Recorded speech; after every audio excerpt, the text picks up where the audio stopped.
ಎಲ್ಲರಿಗೂ ನಮಸ್ಕಾರ. ಈ ದಿನ ನಮ್ಮ ಮುಳಬಾಗಿಲು ತಾಲೂಕಿನ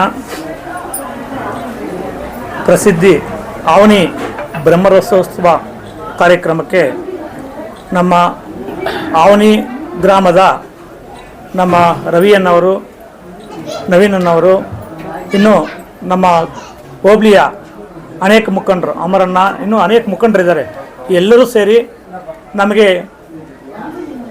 ನಮ್ಮ ಕೋಲಾರ ಉಸ್ತುವಾರಿ ಸಚಿವರಾದ ಬೈರತಿ ಸುರೇಶಣ್ಣವರನ್ನು, ಆಮೇಲೆ ಕೋಲಾರ ಶಾಸಕರಾದ ಕೊತ್ತೂರು ಮಂಜಣ್ಣನನ್ನು, ನಮ್ಮ ವಿಧಾನ ಪರಿಷತ್ನ ಸದಸ್ಯರಾದ ನಮ್ಮ ಅನಿಲಣ್ಣನ್ನು, ನನ್ನನ್ನು ಮತ್ತು ನಮ್ಮ ಕಾಂಗ್ರೆಸ್ ಪಕ್ಷದ ಎಲ್ಲ ಮುಖಂಡರನ್ನು ಈ ಬ್ರಹ್ಮರಥೋತ್ಸವಕ್ಕೆ ವೀಕ್ಷಣೆ ಮಾಡಲು ನಮಗೆ ಆಹ್ವಾನ ನೀಡಿದರು. ಆ ಆಹ್ವಾನದ ಮೇರೆಗೆ ನಾವು ಇವತ್ತು ನಮ್ಮ ಕಾಂಗ್ರೆಸ್ ಪಕ್ಷದ ಮುಖಂಡರೆಲ್ಲರೂ ಈ ಬ್ರಹ್ಮರಥೋತ್ಸವದಲ್ಲಿ ಪಾಲ್ಗೊಂಡಿದ್ದೀವಿ.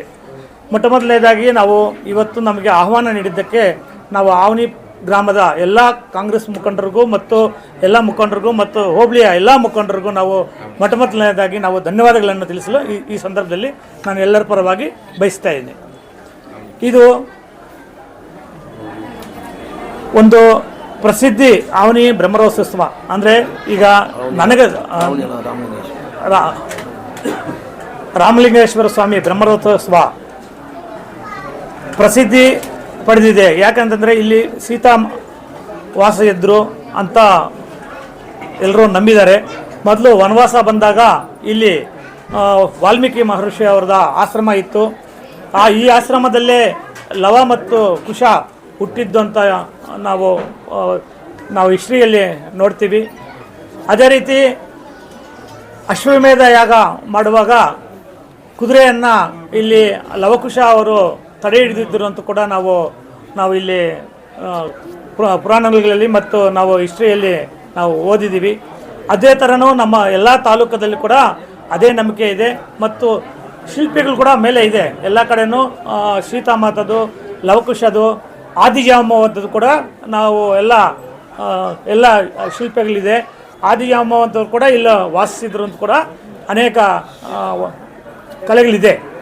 ಅದರಿಂದ ಇದು ಪ್ರಸಿದ್ಧಿ ನಮ್ಮ ರಾಮಲಿಂಗೇಶ್ವರ ಬ್ರಹ್ಮೋತ್ಸವ ಇಲ್ಲಿ ಪ್ರಸಿದ್ಧಿ ಪಡೆದಿದೆ. ಹಂಗೆ ಭಕ್ತಾದಿಗಳು ಕೂಡ ಎಲ್ಲೂ ಇಲ್ಲದೆ ಅಂತ ಜನ ಬಂದಿದ್ದಾರೆ. ಯಾವ ವರ್ಷ ಕೂಡ ಇಲ್ಲ, ಅಷ್ಟೊಂದು ಜನ ಬಂದಿದ್ದಾರೆ. ಬರ್ತಾ ನಮ್ಮ ಜನಗಳಲ್ಲೂ ಕೂಡ ಅಷ್ಟೇ ಭಕ್ತಿ ಜಾಸ್ತಿ ಇದೆ. ನಮ್ಮ ರಾಮಲಿಂಗೇಶ್ವರ ಸ್ವಾಮಿ ಮೇಲೆ ಕೂಡ ಭಕ್ತಿ ಜಾಸ್ತಿ ಇದೆ. ಎಲ್ಲ ವರ್ಷಕ್ಕಿಂತ ಈ ವರ್ಷ ಜಾಸ್ತಿ ಬಂದಿದ್ದಾರೆ ಅಂತ ಕೂಡ ನಮಗೆ ಅನಿಸ್ತಾ ಇದೆ. ಪ್ರತಿ ವರ್ಷ ಬಂದಂಗೆ ನಾವು ಈ ವರ್ಷ ಕೂಡ ನಾವು ಈ ಬ್ರಹ್ಮರಥೋತ್ಸವದಲ್ಲಿ ನಾವು ಪಾಲ್ಗೊಂಡಿದ್ದೀವಿ. ಈ ನಮ್ಮ ಪ್ರಸಿದ್ಧಿ ಆವನಿ ರಾಮಲಿಂಗೇಶ್ವರ ಸ್ವಾಮಿ ನಮ್ಮ ಎಲ್ಲ ತಾಲೂಕಿನ, ಮುಳಬಾಗಿಲು ತಾಲೂಕಿನ ಮಹಾಜನತೆಯ ಮೇಲೆ ಅವ್ರದ್ದು ಆಶೀರ್ವಾದ ಇರಲಿ. ನಮ್ಮ ರೈತರಿಗೆ ಎಲ್ಲರಿಗೂ ಒಳ್ಳೆ ಮಳೆ ಬೆಳೆ ಆಗಲಿ, ಒಳ್ಳೇದು ಮಾಡಲಿ ಅಂತ ನಾನು ಆ ರಾಮಲಿಂಗೇಶ್ವರ ಸ್ವಾಮಿಯಲ್ಲಿ ಎಲ್ಲರಿಗೂ ಒಳ್ಳೇದು ಮಾಡಲಿ ಅಂತ ನಮ್ಮ ಮುಖಂಡರ ಪರವಾಗಿ ನಾನು ಈ ಸಂದರ್ಭದಲ್ಲಿ ನಾನು ಬೇಡ್ಕೊಳ್ತಾ ಇದ್ದೀನಿ.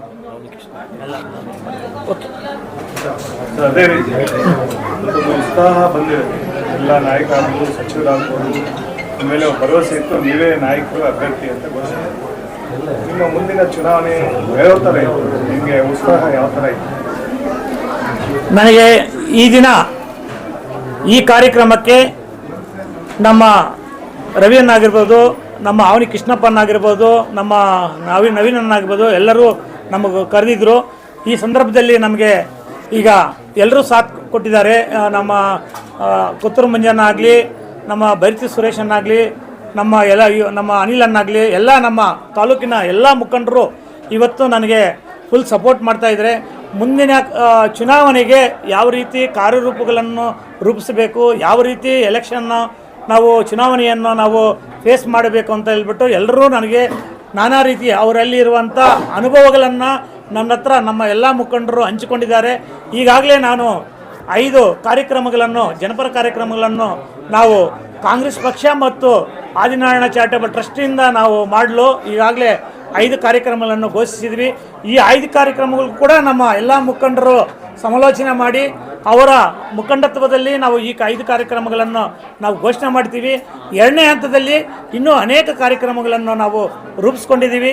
ನಾವು ಅಲ್ಲಿ ಮನೆ ಮನೆಗೂ ಮತ್ತು ಲೀಡರ್ಗಳ ಮುಖಾಂತರ ಒಂದು ಪಂಚಾಯಿತಿ ಲೀಡರ್ಗಳ ಮುಖಾಂತರ ನಾವು ಸಮಾಲೋಚನೆ ಮಾಡಿ ಮನೆ ಮನೆಗೆ ಹೋಗಿ ಆ ಕಾರ್ಯಕ್ರಮಗಳನ್ನು ಕಾರ್ಯರೂಪಕ್ಕೆ ತರಬೇಕು ಅಂತ ಹೇಳ್ಬಿಟ್ಟು ನಾವು ಇನ್ನು ಮುಂದಿನ ದಿನಗಳಲ್ಲಿ ನಾವು ಕಾರ್ಯಕ್ರಮಗಳನ್ನು ರೂಪಿಸ್ಕೊಳ್ಳಲು ನಾವು ಪ್ಲ್ಯಾನ್ ಮಾಡ್ಕೊಂಡಿದ್ದೀವಿ.